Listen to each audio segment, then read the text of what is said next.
বাবার বাড়ি সব মেয়েদের জন্য আজীবন থাকে না। বাস্তবতা বড়ই নিষ্ঠুর।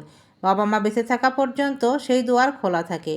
বাবা মা চলে যাওয়ার পরে আদরের মেয়েটির নিজের বাড়ি ভিটায় নিজের জন্মভূমিতে হয়ে যায় শুধুমাত্র একজন মেহমান। ভাই ভাবিদের সংসারে অধিকারের জায়গাটা তখন মায়ার বদলে সামাজিকতার ফ্রেমে আটকে যায়।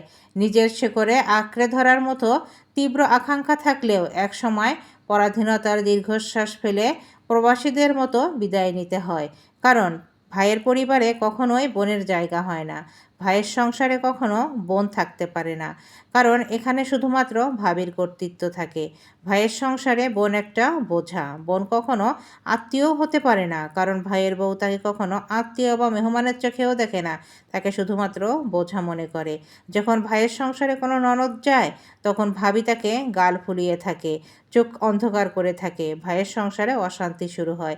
এসব দেখে বোন আর সেই সংসারে যেতে চায় না, কারণ বোন সবসময় চায় ভাই ভালো থাকুক, ভাইয়ের সংসারের প্রতিটা সদস্য ভালো থাকুক, কারণ সবসময় ফুপুরা তার ভাস্তাভাস্তিকে অনেক বেশি ভালোবাসে। অথচ সমাজ বলে খালামামারাই বেশি ভালোবাসে, কিন্তু দেখা যায় যে ফুপুরা চাচারাই বেশি ভালোবাসে, তাদের ভালোবাসা প্রকাশ পায় না।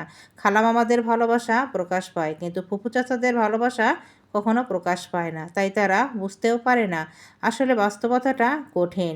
যেভাবে মা শিখায় বাচ্চারা সেইভাবেই শেখে। কখনো বাবা তো শেখায় না তোমার ফুপু তোমাকে ভালোবাসে, কিন্তু মা ঠিক শিখায় তোমার খালা মামা তোমাকে খুব ভালোবাসে, তোমার নানা নানি তোমাকে খুব ভালোবাসে, তাদেরকে কদর করো, তাদেরকে ভালোবাসো, তারা আসলে কখনো কটূক্তি করবে না। কিন্তু বাবা এই কথাগুলো কখনোই শেখায় না তার সন্তানকে। শেখালে হয়তো বা তারাও কখনো ফুপু চাচাদের সঙ্গে খারাপ ব্যবহার করতো না, তখন পরিবেশটাও পাল্টে যেত।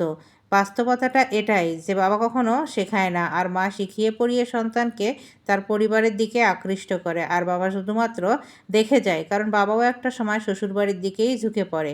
তাই সেও তার ভাই বোনেদের প্রতি বা তার পরিবারের প্রতি এতটা গুরুত্বশীল হয় না, যার জন্য ফুফু চাচারা সবসময় ভাইয়ের পরিবারে অবহেলিত হয়ে থাকে। মা বাবা না থাকলে ফুফু চাচাদের কোনো গুরুত্ব থাকে না ভাইয়ের সংসারে। এটাই বাস্তবতা। বাস্তব জীবন বড়ই কঠিন। কথাগুলো অপ্রিয় হলেও সত্যি, কারণ আমরা কখনোই আমাদের সন্তানকে শেখাই না চাচা ফুপু কীরকম। আমরা সবসময় শিখাই মামা খালারা কীরকম, নানা নানিরা কীরকম। এটা যদি আমরা একটু বুঝিয়ে শুনিয়ে শিখাইতাম, আমাদের বাচ্চারা হয়তো বা ফুপু চাচাদের দাদা দাদিদের প্রতিও আকৃষ্ট হতো।